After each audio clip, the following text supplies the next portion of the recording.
Hello दोस्तों, कैसे हैं आप लोग। उम्मीद करते हैं अच्छे होंगे। दोस्तों, इस वीडियो में language English and Hindi practice set paper देखने वाले हैं।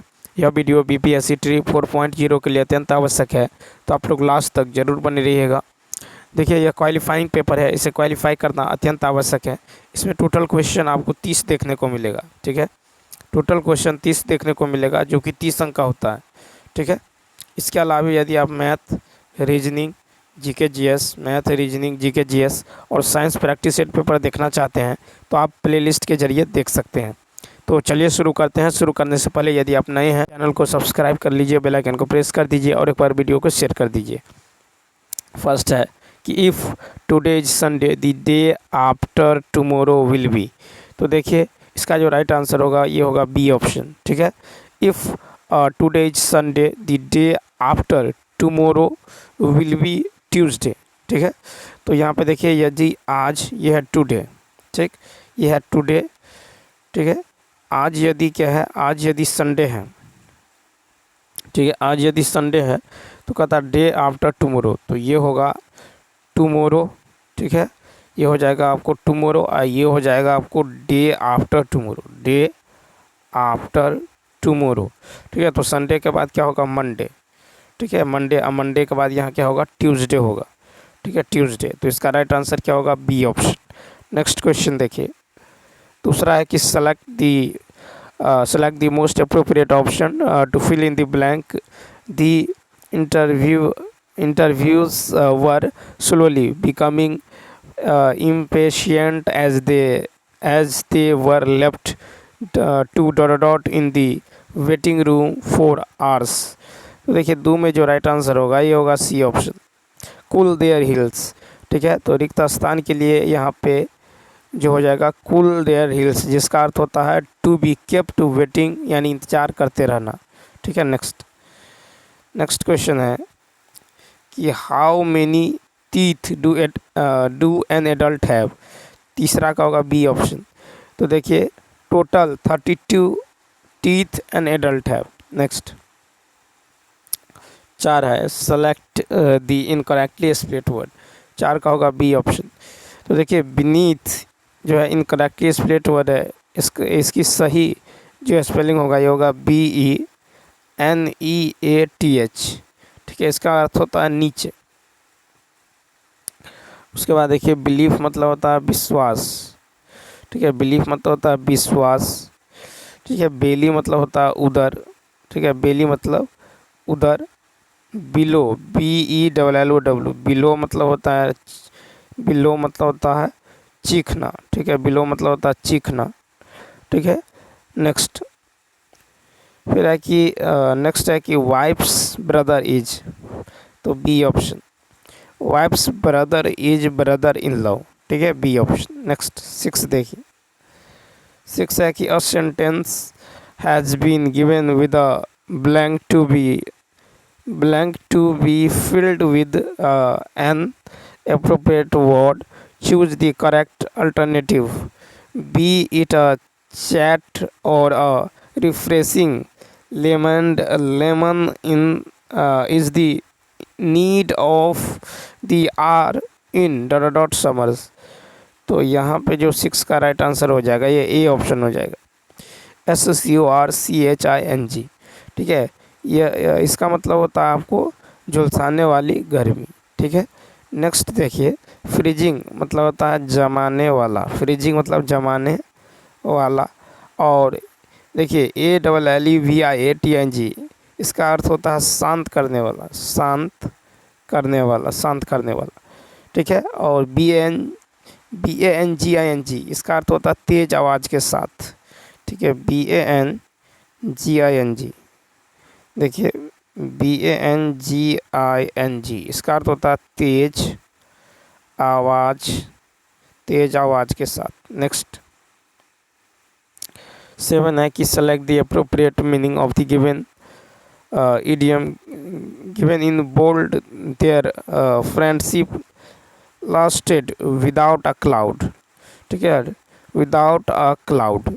तो यहाँ पे देखिए, विदाउट अ क्लाउड इडियम का अर्थ होता है बिना कठिनाई, बिना, ठीक है, बिना कठिनाई, ठीक है, बिना कठिनाई या फिर बिना परेशानी के, यानी विदाउट ट्रबल, यानी सी ऑप्शन।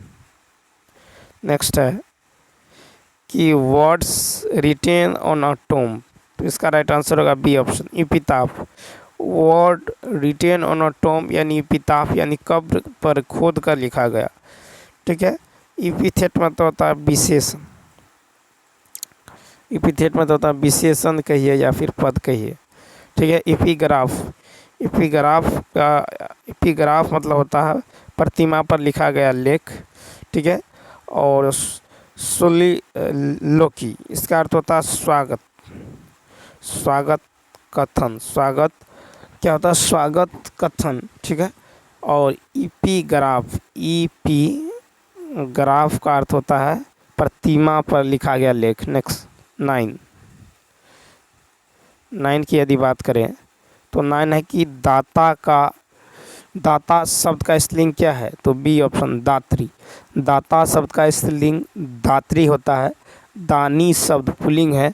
संज्ञा के जिस रूप से व्यक्ति या वस्तु की नर या मादा जाति का बोध होता है उसे व्याकरण में लिंग कहते हैं। संज्ञा प्राणीवाचक या अप्राणीवाचक होते हैं, ठीक है। आकारांत विशेषण स्त्रीलिंग में ठुका इकारांत हो जाता है, जैसे अच्छा, अच्छी। नेक्स्ट देखिए, नेक्स्ट है इसमें से सामान्य वर्तमान काल का उदाहरण कौन सा है, 10 का होगा डी ऑप्शन। तो देखिए, वे प्रतिदिन नहाते हैं तथा वह कोलकाता जाता है, ठीक है। यह सामान्य वर्तमान काल का उदाहरण है, ठीक है। सामान्य वर्तमान काल क्रिया का वह रूप जिससे यह पता चलता है कि कोई क्रिया वर्तमान काल में हो रही है।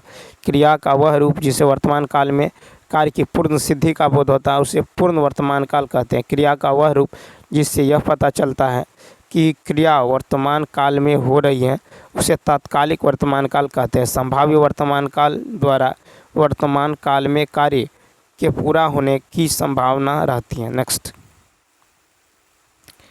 कहता है इनमें से कौन सा वाक्य शुद्ध है, 11 का बी, मोहन सुबह ही पटना चला गया, ठीक है। मोहन सुबह ही पटना चला गया, ये शुद्ध वाक्य। क्वेश्चन नंबर देखिए 12, फिर है कि मोहन जो है एक शालीन लड़का है। इस वाक्य में शालीन जो है क्या है, शालीन शब्द क्या है, तो 12 का होगा सी ऑप्शन, गुणवाचक विशेषण, ठीक है। मोहन एक शालीन लड़का है, इस वाक्य में शालीन शब्द गुणवाचक विशेषण। अर्थ की दृष्टि से क्रिया विशेषण के 5 भेद हैं।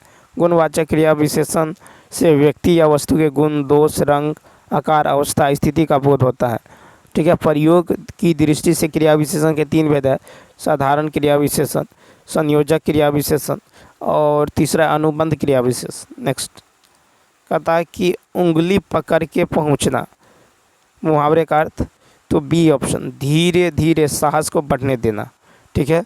उधेर बुन में पड़ना, मुहावरे का अर्थ है सोच विचार में पड़ना। फिर उधार खाए बैठना, मुहावरे का अर्थ प्रतीक्षा करना। उड़ती खबर, मुहावरे का अर्थ है अफवाह फैलाना।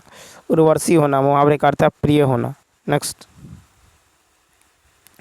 निम्नलिखित में जो है किस वाक्य में भाववाच्य है, तो 14 का होगा बी ऑप्शन, सर्दियों में रोज नहाया नहीं जाता, ठीक है। भाववाच्य, सर्दियों में रोज नहाया नहीं जाता। भाववाच्य क्रिया उसे कहते हैं जिससे यह ज्ञात होता है कि क्रियाओं में न कर्ता की प्रधानता होती है न कर्म की, केवल भाव प्रधान है। कर्तवाच्य सकर्मक अकर्मक दोनों क्रिया में होता है, तो कर्मवाच्य केवल सकर्मक क्रिया में होता है, भाववाच्य केवल अकर्मक क्रिया में होता है। 15 है कि निम्नलिखित में से कौन सा शब्द वायु का पर्यायवाची है, सी ऑप्शन, अनिल। तो वायु का पर्यायवाची शब्द अनिल है। वायु का अन्य पर्यायवाची शब्द है हवा, पवन, समीर, बात, मारुत, प्रवाह, पवमान, ठीक है, प्रभंजन, बयार, समीरन, स्पर्शन आदि। भौरा का पर्यायवाची है भौरा, अली, मधुव्रत, शिलीमुख, ठीक है, भ्रमर, मिलिंद, मधुप, मधुकर, चंचरिक आदि।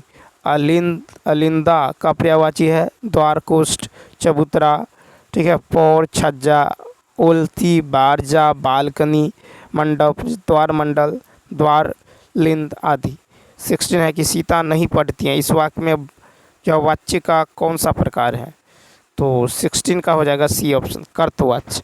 सीता नहीं पढ़ती है, ठीक है, यह जो है कर्तवाच्य है, ठीक है, सीता नहीं पढ़ती हैं, यह कर्तवाच्य। कर्तवाच्य क्रिया के उस रूप को कहते हैं जिसे यह ज्ञात होता है कि वाक्य का उद्देश्य क्रिया का कर्ता है, ठीक है। कर्तवाच्य में कर्ता की प्रधानता होती है। 17 है, निम्नलिखित में से कौन सा शब्द नौका का पर्यायवाची है? तो बी ऑप्शन, पोत। तो विकल्प में से नौका का पर्यायवाची शब्द पोत है। नौका का अन्य पर्यायवाची शब्द है बेड़ा, तारिणी, जलयान, जलवाहन, तटी, नाव आदि। गिरजा का पर्यायवाची शब्द है पार्वती, चमेली, गंगा, चकोत्रा, अंबिका, सती आदि। नेक्स्ट है कि यह मेरी किताब है। इस वाक्य में काले शब्द का सर्वनाम का प्रकार बताएं। तो यह मेरी किताब है, इस वाक्य में काले शब्द का सर्वनाम निश्चयवाचक सर्वनाम है, ठीक है, ठीक है। यह मेरी किताब है निश्चयवाचक सर्वनाम। तो जिस सर्वनाम से किसी वस्तु का निश्चित बोध होता है उसे निश्चयवाचक सर्वनाम कहते हैं। निश्चयवाचक सर्वनाम यह वह। तो जिस सर्वनाम से वस्तु का निश्चित रूप से बोध नहीं हो उसे अनिश्चितवाचक सर्वनाम कहते हैं। जिस सर्वनाम से कर्ता का बोध होता है उसे निजवाचक सर्वनाम कहते हैं। 19 कहता है कि 9 दिन चले 2.5 कोस। मुहावरे का क्या अर्थ है? तो ज़्यादा समय में कम काम करना, ठीक है। 9 दिन चले 2.5 कोस यानी ज़्यादा समय में कम काम करना। उसके बाद देखिए, उसके बाद है आंचल पसारना। इस मुहावरे का अर्थ है कि गिड़गिड़ाकर याचना करना। आकाश के तारे गिनना। मुहावरे का अर्थ है बेचैनी से रात काटना। आकाश से गिरा खजूर पर अटका। मुहावरे का अर्थ है दुख का निरंतर बढ़ते जाना। छछुंदर छोड़ना। मुहावरे का अर्थ है झगड़े के लिए प्रेरित करना। 20 कहता पक्षी उड़ रहे हैं। वाक्य में इनमें से कौन सा काल है? 20 के ई ऑप्शन। तो देखिए, पक्षी उड़ रहे हैं वाक्य में अपूर्ण वर्तमान काल है, ठीक है।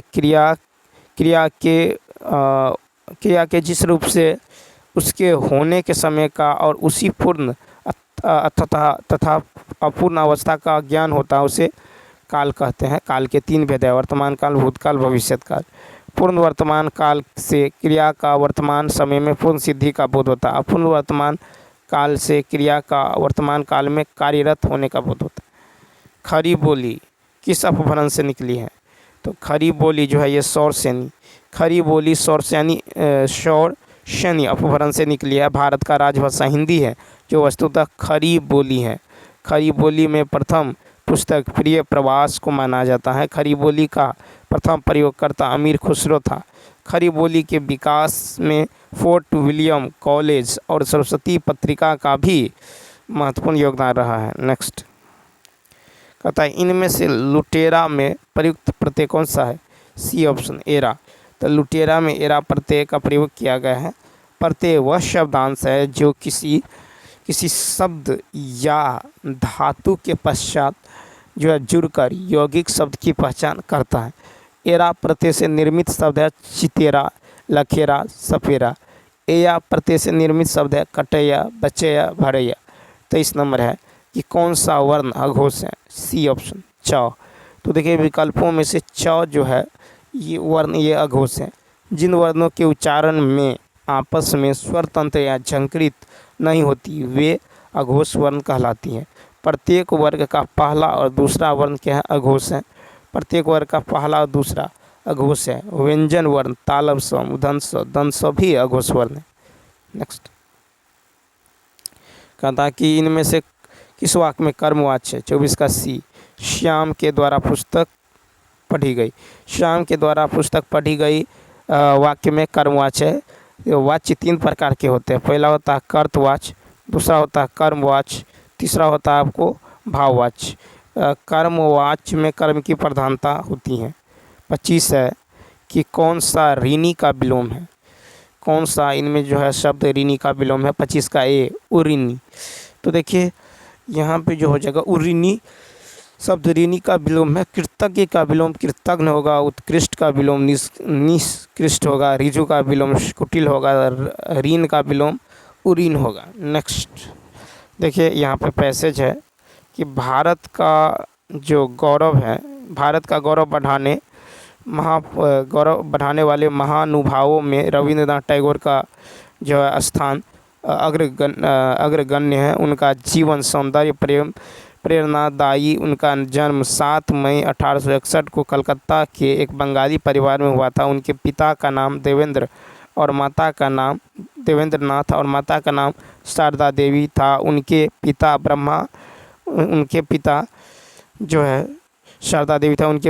ब्रह्मा समाज के नेता थे। वे महान कवि, कहानीकार, गीतकार, चित्रकार, संगीतकार, नाटककार एवं सच्चे देशभक्त थे। उन्होंने 8 साल की छोटी सी उम्र में कविता लिखी थी। काबुलीवाला, मास्टर साहब, पोस्ट मास्टर जैसे अर्थस्पर्शी कहानियाँ हमें दी है।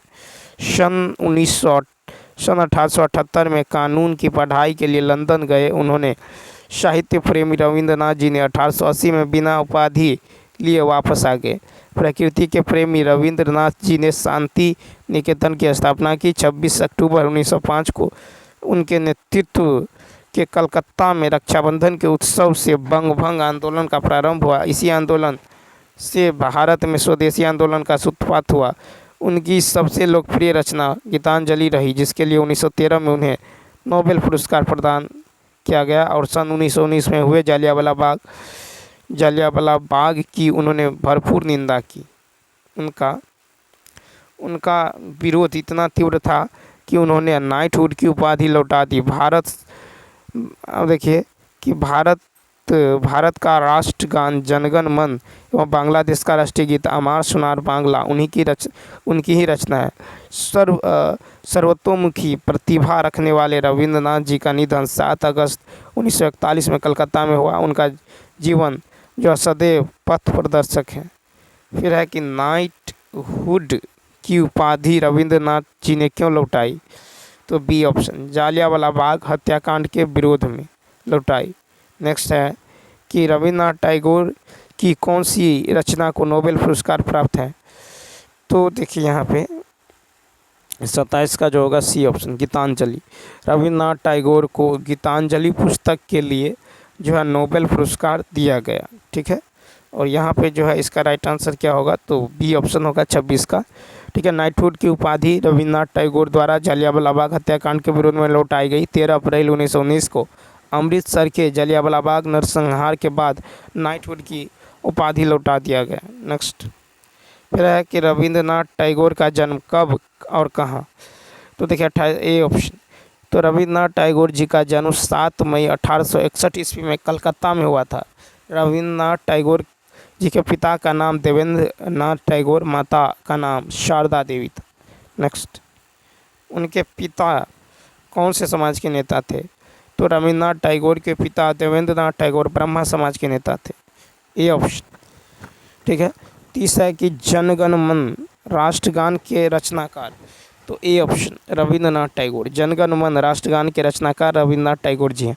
तो चलिए दोस्तों, इस वीडियो में इतना ही। यदि यह वीडियो अच्छा लगा हो तो लाइक, शेयर और सब्सक्राइब करना न भूलें। साथ ही साथ कमेंट करके बताइए वीडियो आपको कैसा लगा। तो चलिए मिलते हैं next video. Thanks for watching.